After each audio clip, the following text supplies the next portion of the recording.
누가복음 17장 26절부터입니다. 노아의 때에 된 것 같이 인자의 때에도 그러하리라. 노아가 방주에 들어가던 날까지 사람들이 먹고 마시고 장가들고 시집가더니 홍수가 나서 그들을 다 멸망시켰으며 또 롯의 때와 같으리니 사람들이 먹고 마시고 사고 팔고 심고 집을 짓더니 롯이 소돔에서 나가는 날에 하늘로부터 불과 유황이 비오듯 하여 그들을 멸망시켰느니라. 인자가 나타나는 날에도 이러하리라. 이날에 만일 사람이 지붕에 있고 그의 세간이 그 집안에 있으면 그것을 가지러 내려가지 말 것이요 밭에 있는 자도 그와 같이 뒤로 돌이키지 말 것이니라. 롯의 철을 기억하라. 무릇 자기 목숨을 보존하고자 하는 자는 잃을 것이요 잃는 자는 살리리라. 내가 너에게 이르노니 그 밭에 둘이 한 자리에 누워 있으며 하나는 데려감을 얻고 하나는 버려둠을 당할 것이요 두 여자가 함께 맷돌을 갈고 있음에 하나는 데려감을 얻고 하나는 버려둠을 당할 것이니라. 같이 읽습니다. 그들이 대답하여 이르되 주여 어느 쪽이니까? 이르시되 죽음이 있는 곳에는 독수리가 모이느니라 하시니라. 아멘. 바로 앞에 있는 본문과 더불어서 우리 주님께서 이 재림에 대한 것을 집중적으로 오늘 본문에서 말씀하고 있습니다. 하나님의 나라는 두 종류라고 말씀했습니다. 물론 같은 하나님의 나라지만 현재 우리가 경험하고 있는 하나님의 나라와 미래에 경험할 하나님의 나라는 그 오는 방식이 다릅니다. 현재 있는 하나님의 나라는 보이지 않게 왔고 보이지 않게 퍼져갑니다. 그리고 이것도 점진적으로 퍼져가도록 되어 있습니다. 한때는 유럽의 기독교가 흥왕하더니 지금은 유럽에서 기독교가 많이 죽었죠. 지금은 라틴 아메리카에서 기독교가 흥왕하고 또 아시아에서 기독교가 흥왕하고 아프리카에서도 기독교가 흥왕합니다. 이런 것처럼 기독교의 역사는 한 대륙에서 또 다른 대륙으로 또 한 나라에서 다른 나라로 계속 옮겨갑니다. 그리고 어디에서 하나님의 부흥이 일어날지는 사실 아무도 잘 모릅니다. 한국에 그렇게 큰 부흥이 있다가 요즘 들어와서 한국 교회가 위기라는 말을 많이 하잖아요.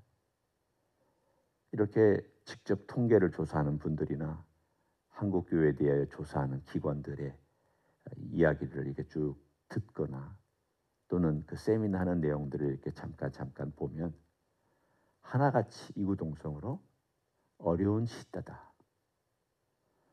그리고 사람들의 마음 가운데 기독교에 대한 이렇게 강한 말을 써도 되는지 모르지만 환멸 또는 실망 이런 것들이 너무나도 많다. 그것은 기독교 지도자들과 또 그리스도인들의 책임이 크죠. 왜냐하면 제대로 못 살았으니까. 변화된 삶을 보여주지 못했으니까. 예수 믿어도 똑같네. 거짓말할 거 다 거짓말하고 사업할 때 다 나쁜 짓 하고 변하지 않는 그러한 모습들을 기독교가 과연 무슨 소망을 주느냐라고 하는 그런 배타적인 마음을 갖게 만들었으니까 사실은 할 말이 없습니다. 그렇지만 하나님의 나라는 그럼에도 불구하고 여전히 퍼져나갑니다. 그렇지만 오늘 본문에 나와 있는 내용은 그런 현재적인 하나님의 나라가 아니라 미래에 올 하나님의 나라에 대한 이야기입니다. 주님도 이미 22절부터 그리고 25절 사이에 말씀해 주셨습니다. 우리가 지난주에 봤던 그 말씀을 잠깐 보면 급작스럽게 올 거다. 갑자기 그날이 임할 거다. 그날이 임하는 것은 번개가 번쩍이는 것처럼 갑작스럽다. 동시에 다 본다. 번개 보이잖아요. 하늘 저 끝에서부터 땅 저 아래까지 큰 번개가 칠 때에도 번개는 번쩍하면서 우리 눈에 보입니다. 순식간이죠.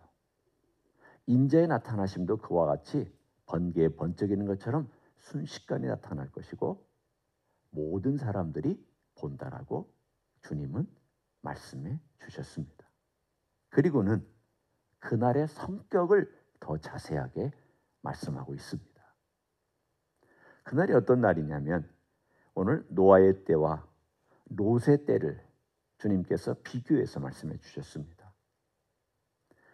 분명히 주님께서 말씀하신 내용을 잘 보시면 26절 끝에 노아의 때에 된 것 같이 인자의 때에도 그러하리라. 그러하리라. 또 30절에도 인자가 나타나는 날에도 이러하리라. 그러하리라. 이러하리라. 또 뭐뭐 같이.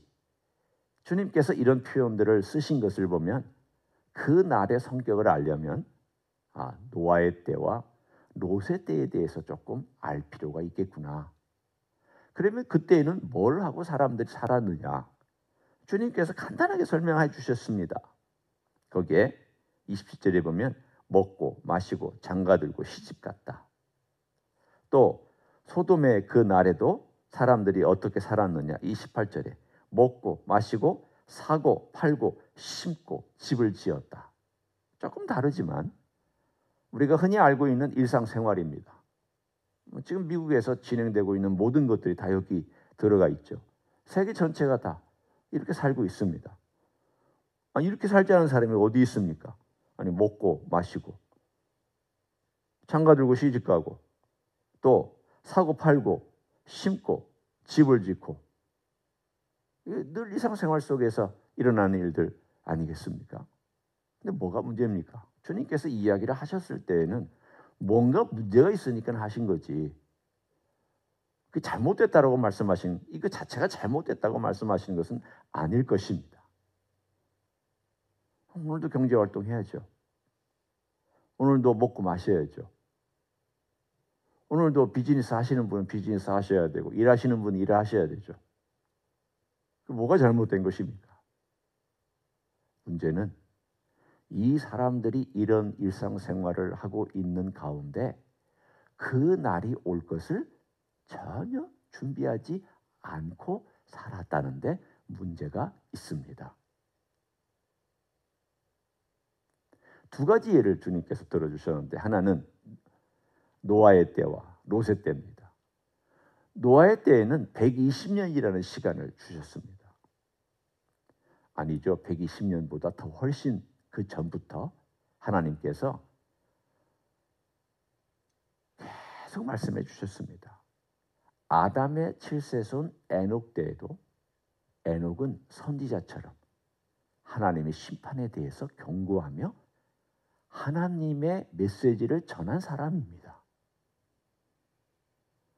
그러니까 홍수 이전에 선지자를 만약에 한 사람 꼽으십시오. 목사 같은 사람 하나 꼽으십시오. 라고 얘기한다면 에녹입니다.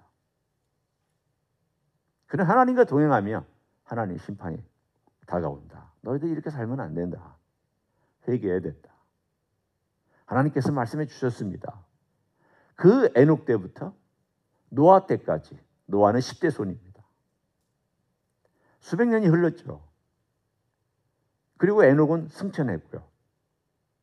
그리고 노아가 600세가 되던 해 이런 일이 있었으니까 우리가 가만히 생각해 보면은 하나님께서 오랫동안 경고하셨고 오랫동안 말씀해 주셨습니다. 그럼에도 불구하고 사람들은 회개하지 않았고요. 단 8명만 살았습니다. 자, 그러면 이거는 굉장히 시간이 오래 걸리는 시간이었고 계속해서 경고를 하셨다는 뜻이고요. 롯의 때는 어떻습니까? 롯의 때에 대해서도 하나님께서 경고를 하셨죠. 사실은 그가 점점 소돔과 고모라 땅으로 가까이 갈 때부터 하나님은 여러 가지 사건을 통해서 경고해 주셨습니다. 전쟁 때 그가 포로로 잡혀갔죠. 아브라함이 가서 구해줬습니다. 그러면 이런 사건을 경험하고 거의 죽을 뻔했다가 포로로 잡혀가서 온 재산 잃고 자기 가족들이 노예로 팔려갈 뻔한 이런 사건을 경험했으면 어떻게 살아야 됐을까요? 정신 차려야 됐죠. 그런데 롯은 그대로 소돔으로 돌아갑니다. 그리고 거기 경제 생활에 그냥 깊이 쑥 빠져버립니다. 그러다가 천사가 아브라함을 생각해서 롯을 구원하기로 작정을 했습니다. 그래서 짧은 시간에 그 집에 갔다가 그 다음날 롯과 그 가정을 데리고 급하게 손을 잡아 끌고 데리고 나오는데 딸들과 롯은 뒤를 돌아다보지 않았지만 롯의 처는 뒤를 돌아다 본 관계로 소금기둥이 되었습니다. 한편으로 보면 롯의 때는 경고도 짧지 않았습니까? 너무 시간이 급박하지 않았습니까? 맞습니다. 어떤 면으로 보면 시간이 급박했고요. 일은 급작스럽게 일어났습니다. 마찬가지로 노아의 때에도 비가 전혀 오지 않고 있는 세상에 처음 비가 내렸기 때문에 갑작스러운 일이었습니다. 그러나 갑작스럽게 일어나는 이 모든 일은 반드시 일어났던 일이었습니다. 하나는 물로 죽었고 하나는 불로 죽었습니다. 한편으로는 하나님은 물로 심판했고 또 한편으로는 불로 심판하셨습니다. 그러나 물 가운데도 하나님은 구원해 주신 사람들이 있고 또 물 가운데나 불 가운데도 구원해 주신 사람들이 있습니다. 하나님은 심판과 구원을 동시에 행하셨습니다. 그런데 오늘 중요한 메시지가 뭘까요? 그러하리라, 이러하리라. 이 말씀하셨을 때에는 지금도 그렇다라는 뜻입니다. 바꿔 얘기하면 이제까지 이야기를 정리해보면 몇 가지 우리는 추론을 할 수가 있습니다. 유사한 점을 추론할 수가 있습니다. 예수님 오실 때 사람들은 예수님 오시는 것에 거의 신경 쓰지 않을 것이다. 예수 믿는 사람들도 예수님 오시는 것에 대해서 의식하지 않고 살 것이다. 오늘 하루도 열심히 살겠지만 머릿속에 예수님 오시면 나는 어떻게 될까? 한번 생각이라도 하겠느냐? 사람들이 의식하지 않고 살 것이다. 그 얘기입니다. 먹고 마시고 시집가고 장가가고 심고 건물 짓고 경제생활이죠. 먹고 마시는 거죠. 여기에 모든 에너지를 쏟고 살면서 평소에 예수님 찬양 예수님 찬양 했으면 예수님 사모하는 마음으로 기다리는 것도 연결돼야 되잖아요. 근데 앞에서는 예수님 찬양하고 박수치며 가다가 교회당을 딱 떠나는 순간엔 예수님 그대로 잊어버리고는 먹고 마시고 경제활동하고 또 하는 그런 것만 한다는 뜻입니다. 제가 조금 너무 리얼하게 말씀을 드려서 여러분 어떻게 생각하시는지 모르겠습니다. 우리 모두도 많이 그렇다면, 저도 그렇다면 우리가 다시 한번 이 본문을 보면서 주님께서 우리에게 주시는 도전이 있습니다. 너는 어떠냐? 너는 나를 생각하냐? 사랑은 생각하는 거잖아요. 제 말이 틀렸습니까? 주님이 우리를 사랑한다는 것은 주님께서 우리를 생각해 주신다는 거잖아요. 얼마나 생각해 주세요? 항상 생각해 주시잖아요. 항상 양의 형편과 양의 먹고 마시는 것과 양의 건강과 양이 어떤 상황에 있는지 늘 주님은 관심을 갖고 보시고 돌봐 주시고 이런 상황 저런 상황에 그 맞춰서 이끌어 주시잖아요. 사랑하시니까. 그러면 나는 주님은 그렇게 하신다고 우리가 분명히 알고 있는데 나는 주님에 대해서 어떻게 생각하고 있나? 내가 주님을 사랑한다고 고백했으면 내 사고도 따라가야 됩니다. 사랑은 감정만이 아니잖아요. 물론 감정 중요합니다. 사랑은 온 몸에 다 동원되는 거니까. 의지나 지식이나 감정이나 뭐 생각이나 모든 것들이 다 동원되는 게 사랑이니까. 그러면 일단 한번 간단하게 내 사고부터 한번 생각해 봅니다. 당신의 사고 속에 예수님은 어디를 계십니까? 얼마나 자리를 차지하고 계십니까? 당신의 감정 속에 예수님은 얼마나 어디 자리에 계십니까? 당신의 계획 속에는 예수님이 어디에 계십니까? 당신의 생각하고 지식 그리고 판단 모든 내리는 것과 오늘 내가 행하는 모든 것들 가운데 예수님은 어디에 계십니까? 그 질문도 어디 연결되냐면 내가 주님 오실 것을 바라보는 것과 직결되어 있습니다. 내가 주님의 오심을 기다린다는 것은 오늘도 주님의 임재 안에서 살아간다는 뜻이고요. 오늘도 내가 주님의 임재를 의식하며 살아간다는 것은 앞으로 일어날 하나님의 나라와 그 임재를 의식하고 살아간다는 뜻입니다. 오늘 주님 말씀합니다. 32절, 33절이 그 가르침입니다. 롯의 철을 기억하라. 왜 롯의 철을 기억해야 할까요? 빠져 살지 말라. 너의 눈이 어디에 있는지를 조심해라. 너의 눈이 소돔을 향하여 있다면 너는 소금 기둥처럼 될 수 있다. 너의 눈이 소돔을 향하지 말고 나를 향해라. 그 말이 바로 33절입니다. 무릇 자기 목숨을 보존하고자 하는 자는 잃을 것이며 잃는 자는 살리리라.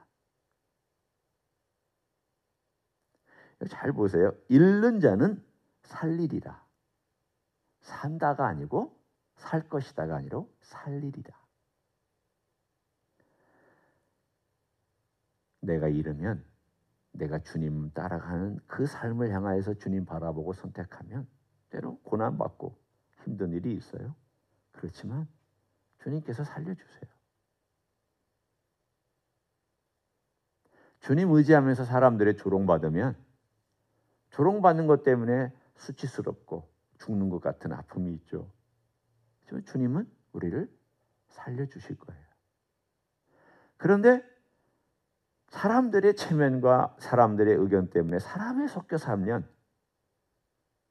오늘 본문에 있는 그 말씀처럼 너 잃을 것이다. 우리는 이 말씀을 좀 새겨 들었으면 좋겠습니다. 주님 하시는 말씀들을 보면 굉장히 강하신 말씀들이 많아요. 우리는 좀 타협하고 싶죠. 저도 목사로서 어떨 때는 그런 생각을 할 때가 참 많습니다. 이걸 조금 부드럽게 좀 얘기하면 참 좋겠다고. 성도들이 어려워할 수 있으니까 좀 부드럽게 조금 유화시켜서.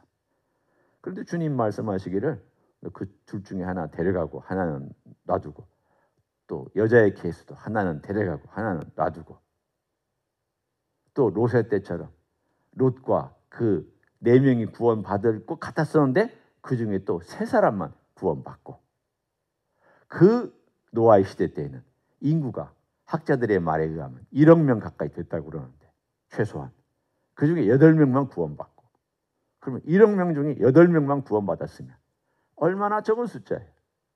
굉장히 적은 숫자인데 주님은 그거 그냥 가감없이 말씀하고 계세요. 너희도 마찬가지다. 네 목숨 보존하기 위해서 계속 먹고 마시는 것과 이 세상 경제활동과 돈과 가지는 것과 이런 것 때문에 매일 신경 쓰고 너 그거 따라가면 너 죽는다. 그러나 나를 바라보고 살면 산다. 오늘 하루도 우리가 좀 이 말씀을 생각하면서 우리 주님을 좀 의식하며 살았으면 좋겠습니다. 오늘 하루도 하나님의 나라가 내 안에 있고 나와 함께 있기 때문에 주님 임재 가운데 걸어가는 것. 둘째, 앞으로 올 하나님의 나라는 번개처럼 올 거지만 그러나 그날을 준비하며 오늘 미래를 바라보고 살아갈 것. 현재의 적용과 미래의 적용을 오늘 하루 깊이 생각하시면서 주님의 재림을 기다리는 여러분 되시기를 예수님의 이름으로 간절히 축원합니다. 기도하겠습니다. 주님 고맙습니다. 예수님은 반드시 오신다고 말씀하셨습니다. 내가 그 나라를 가지고 올 거다. 물리적인 나라인데 그 나라는 갑작스럽게 너에게 임할 것이다. 그리고 그 날에는 심판도 있고 구원도 있을 것이다. 그리고 네가 나를 사랑하고 사모한다면 그 날을 기다릴 것이다. 라고 말씀해 주셔서 감사합니다.